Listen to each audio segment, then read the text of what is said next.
নমস্কার বন্ধুরা, আশাস কুকবুকে সবাইকে স্বাগত। বন্ধুরা, আজকে আমি আটা দিয়ে একটা দারুণ টেস্টি টিফিন রেসিপি তোমাদের সাথে শেয়ার করছি। রোজ রোজ রুটির তরকারি ভালো লাগলে এইভাবে কিন্তু বানিয়ে নিতে পারো, ভীষণ টেস্টি হয়। আর বাচ্চারা তো আজকের এই রেসিপিটা যেটা বানাচ্ছি ভীষণ পছন্দ করে, আমাকে তো প্রতিদিনই বানিয়ে দিতে বলে, এতটা টেস্টি হয়। আর বানানো খুব সহজ, খুব কম সময়ের মধ্যে একদম দারুণ স্বাদের এই টিফিন রেসিপিটা বানানো হয়ে যায়। তার জন্য দেখো বন্ধুরা, আমি এখানে নিয়ে নিয়েছি 1 বাটি আটা। আর আটার মধ্যে অল্প একটু লবণ দিয়ে দিলাম, লবণ দিয়ে ভালো করে মেখে নিয়ে তারপরে অল্প করে জল দিয়ে একটা ডো তৈরি করে নিচ্ছি। বন্ধুরা, আটা দিয়েই তৈরি করছি, ভীষণ হেলদিভাবে আজকের এই টিফিন রেসিপিটা তৈরি হবে। এই টিফিন রেসিপি কিংবা ব্রেকফাস্টে এইভাবে বানিয়ে দেবে, ভীষণ সুন্দর হয় খেতে। আর বাচ্চারা তো খুবই পছন্দ করে, একবার হলেও কিন্তু আজকের এই রেসিপিটা তোমরা দেখে নিয়ে অবশ্যই কিন্তু একবার বানাবে, দেখবে ভীষণ সুস্বাদু হয় খেতে। আর বন্ধুরা, দেখতে পাচ্ছ এখানে আমি অল্প অল্প করে জল দিয়ে একটা ডো তৈরি করে নিচ্ছি। যেমন রুটি করার জন্য আটা মাখতে হয় ঠিক সেইভাবে কিন্তু মেখে নেব। খুব একটা বেশি জল দেবে না, প্রথমে অল্প অল্প করে জল দিয়ে একটা রুটি করার আটার মতো করে মেখে নিচ্ছি।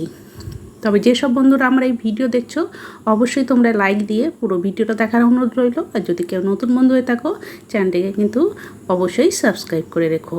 আর এরকম নিত্য নতুন খুব সহজ সহজ রেসিপি দেখতে হলে অবশ্যই কিন্তু বেল আইকনটাও প্রেস করে রাখবে, তাহলে সবার আগে কিন্তু তোমাদের কাছে নোটিফিকেশান পৌঁছে যাবে। আর দেখো অল্প অল্প করে জল দিয়ে আমি একটা ডো তৈরি করে নিচ্ছি। আর এটা কিন্তু খুব ঝটপট হয়ে যায় বন্ধুরা, একদম সহজভাবে তাড়াহুড়োর মধ্যেই দারুণ একটা টিফিন রেসিপি তোমাদের শেয়ার করে দেখাচ্ছি। যখনই কিছু বানানোর মন চাইবে না, অথচ বাচ্চারা রুটি তরকারি পছন্দ করে না খেতে, তখন এইভাবে বানিয়ে দেবে প্রতিদিনই বলবে এইভাবে বানিয়ে দিতে। দেখো মেখে নিয়েছি, তারপরে ঢাকা দিয়ে বেশি সময় রাখবো না, 2 মিনিটের জন্য রেখে দিচ্ছি। এরপরে দেখো কিছুটা আলু নিয়েছি, মানে এখানে 2টো আলু, একটা গোটা আর একটা বড় সাইজের ছিল, হাফ করে নিয়ে সেদ্ধ করে নিয়েছি। এবার আলুগুলোকে আমি ছোট ছোট টুকরো করে কেটে নিচ্ছি। আলু সেদ্ধটা আগে করে রাখবে, তাহলে খুব সহজভাবেই টিফিন রেসিপিটা বানিয়ে দিতে পারবে। আলুটা আমি প্রেসারে 2টো সিটি দিয়ে সেদ্ধ করে ঠান্ডা করে নিয়েছি, তারপরে কেটে নিচ্ছি। প্রেসারে সিটি দিয়ে নেবে, আলুটা খুব ঝটপট কিন্তু তৈরি মানে সেদ্ধ হয়ে যাবে। আর এইটা কিন্তু আলু তরকারি রুটি এটা তো আমরা প্রতিদিনই বানাই, কিন্তু সেই তরকারিটা না বানিয়ে একটু অন্যরকমভাবেই আমি আজকে তোমাদের এই টিফিন রেসিপিটা বানিয়ে দেখাচ্ছি। এটা খেতে কিন্তু ভীষণই ভালো হয়, শুধু ছোটরা না বড়রাও দেখবে ভীষণ পছন্দ করবে। এইরকম মাঝে মাঝে একটু চেঞ্জ করে দিলে বেশ ভালোই লাগে খেতে, আর বেশ মানে সবাই খুব খুশিও হয়। আর আলুগুলো দেখো আমি ছোট ছোট করে সবগুলোই কেটে নিলাম, এরকম ছোট ছোট টুকরো করে কেটে নেবে। খুব সহজভাবেই এটা বানিয়ে দেখাচ্ছি। দেখো সবগুলোই আমি ছোট ছোট করে একদম কেটে নিলাম। এরপর আলুগুলো আমি একটা অন্য বাটির মধ্যে নিয়ে নিচ্ছি। সব আলুগুলো এরকম বাটির মধ্যে দিয়ে দিলাম। দেওয়ার পর এবার আলুর মধ্যে আমি দিয়ে দিচ্ছি পেঁয়াজ কুচি। এখানে একটা পেঁয়াজ কুচি করে নিয়েছি, সেই পেঁয়াজ কুচি দিয়ে দিলাম। পেঁয়াজটা দিলে খেতে বেশ ভালো লাগবে। আর এবার ওর মধ্যে আমি দিয়ে দিচ্ছি দেখো গোলমরিচের গুঁড়ো, অল্প সামান্য নিয়েছি গোলমরিচের গুঁড়ো, যেহেতু বাচ্চারা খাবে তার জন্য গোলমরিচের গুঁড়ো দিলাম। এখানে কিন্তু আমি আর অন্য কোনো লঙ্কা ব্যবহার করব না, তবে বড়রা খেলে লঙ্কাটা অবশ্যই দিয়ে দেবে। আর এখানে পরিমাণ মতো লবণ দিয়ে দিলাম। আর এই যে দেখো 1 চামচ নিয়েছি মেয়োনিজ দিয়ে দিলাম 1 চামচ। এটা দিলে ভীষণ টেস্টি হয়, বাচ্চারা ভীষণ পছন্দ করে। আর তার সাথে দিয়ে দিলাম 1 চামচ টমেটো সস। আর এখানে অরিগানো নিয়ে নিয়েছি, এটাও কিছুটা দিয়ে দিলাম। হাতের কাছে অরিগানো যদি না থাকে নাও দিতে পারো, তবে থাকলে দিলে বেশ টেস্টি হয় বন্ধুরা। এই যেটা এইটা রেডি করছি ভীষণ টেস্টি হয়। সব কিছু ভালো করে মিশিয়ে নিচ্ছি। মিশিয়ে নিলেই কিন্তু এটা খুব ঝটপট একটা সুন্দর টেস্টি একটা পুর তৈরি হয়ে যাচ্ছে দেখো। আর এই মেয়োনিজ সস দেওয়ার জন্য ভীষণ ভালো হয় খেতে, বাচ্চারা তো ভীষণ পছন্দ করবে। এরপরে দেখো যে আটাটা মেখে রেখেছিলাম সেটা নিয়ে নিলাম, মানে ওই আলুর পুরটা রেডি করতে যতক্ষণ টাইম লাগলো সেই অবধি কিন্তু এটাকে ঢাকা দিয়ে রেখেছিলাম। এবার একে একে আমি লেচি কেটে নিচ্ছি, যেমন রুটি ভাজি ঠিক সেইভাবে কিন্তু লেচিগুলো কেটে নিচ্ছি। দেখো 1 বাটি আটাতে এখানে আমার 9টা লেচি হয়েছে। আটাটা ছিল 300 গ্রাম মতো হবে। এবার একটা করে লেচি নিয়ে এরকম গোল করে সুন্দর করে নিচ্ছি, তাহলে বেলতে বেশ সুবিধে হবে। তাই সব লেচিগুলোই একটা একটা করে ভালো করে গোল করে নেব। দেখো এইভাবে একে একে সবগুলো গোল করে নিতে হবে। ঠিক যেভাবে রুটি বানাই সেইভাবেই বানিয়ে দেখাবো আজকে, একটু অন্যভাবে, যাতে দেখতেও ভালো লাগবে আর খেতেও বেশ ভালো হয়।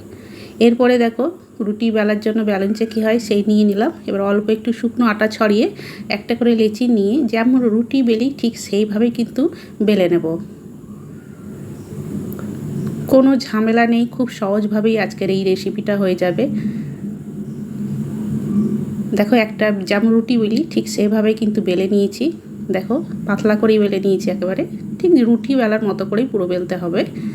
আরও একটা বেলবো, তার জন্য আবারও একটু শুকনো আটা ছড়িয়ে দিলাম। এইভাবে কিন্তু সবগুলো একে একে আমি আগে বেলে নেব। আর একটু করে এরকম শুকনো আটা ছড়িয়ে দেবে, দিয়ে ভালো করে বেলে নেবে। দেখো আরও একটা আমার বেলা হয়ে গেল। সবগুলো বেলে নিব। বেলে নেওয়ার পর এবার ভেজে নেব। তার জন্য গ্যাস ধরিয়ে একটা তাওয়া বসিয়ে দিয়েছি।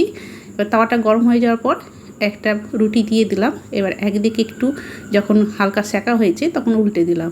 এই রুটিগুলো উল্টে পাল্টে হালকা করে সেঁকে নেব বন্ধুরা। খুব একটা বেশি ভালো করে ভাজবো না, যেমন রুটি ভাজি সেই রকম ভালো করে কিন্তু এটা আজকে ভাজবো না, একটু কমই এইভাবে উল্টে পাল্টে সেঁকে নিলাম। দেখো হালকা করে সেঁকে নিয়েছি রুটিগুলো, কিন্তু এরকম হালকা করেই প্রথমে আমি সেঁকে নেব। রুটিগুলো একদম পুরো ভেজে নেবে না, একটু হালকা করেই কিন্তু সেঁকে নিতে হবে। তাই খুব তাড়াতাড়ি হয়ে যাচ্ছে। উল্টে পাল্টে একটু করে এইভাবে সেঁকে নিলেই কিন্তু খুব সুন্দর তাড়াতাড়ি হয়ে যাবে। দেখো হালকা করে সেঁকে নিয়েছি। এইভাবে কিন্তু সবগুলো একটা একটা করে দিয়ে আগে সবগুলো সেঁকে নেব। দেখো সবগুলো আমি রুটি কিন্তু সেঁকে নিয়েছি, দেখতে পাচ্ছ সবগুলো আমার তৈরি হয়ে গেছে। এই যে দেখো সবগুলো হয়ে গেছে, আর হালকা করেই কিন্তু সেঁকেছি রুটিগুলো।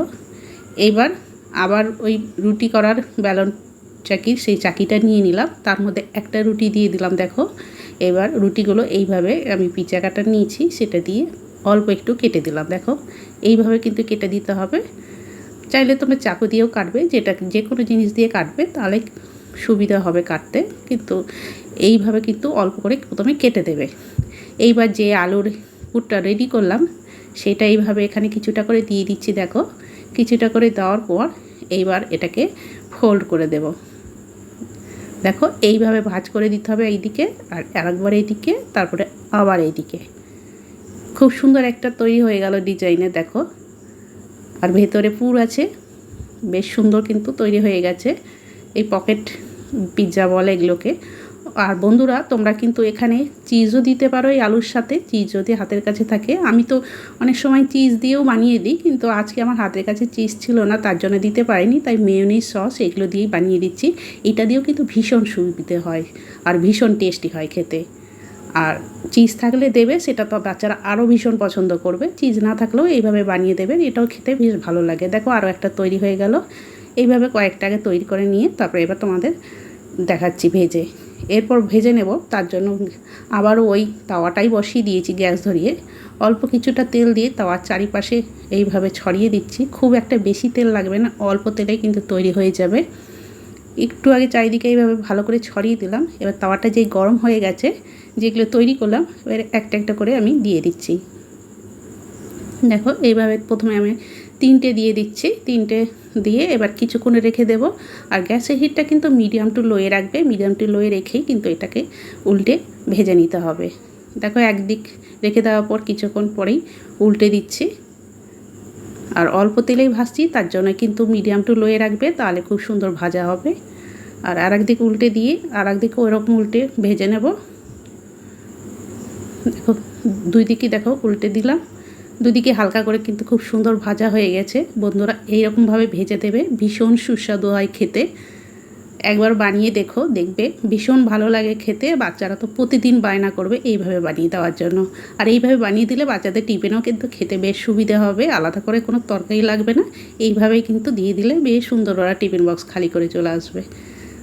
আবারও তুলে নেওয়ার পর আবারও অল্প সামান্য এবার তেল দিলাম। প্রথমবার যেহেতু গোটাটাই তেল ব্রাশ মাখিয়ে দেওয়ার জন্য একটু তেলটা একটু বেশি লেগেছিলো, এইবার একদম অল্প তেল দিয়েছি।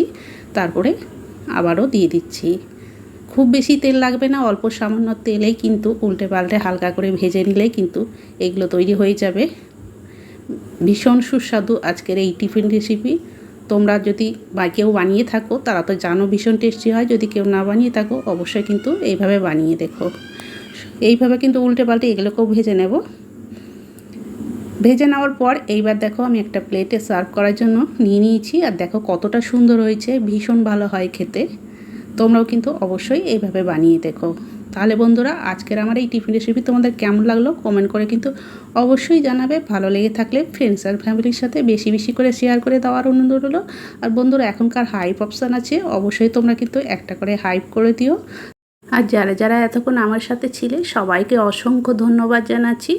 তাহলে বন্ধুরা আজকে আমি এখানেই শেষ করছি, আবার একটা নতুন রেসিপির সাথে দেখা হবে। সবাই ভালো থেকো, সুস্থ থেকো, সবাইকে অনেক অনেক ধন্যবাদ।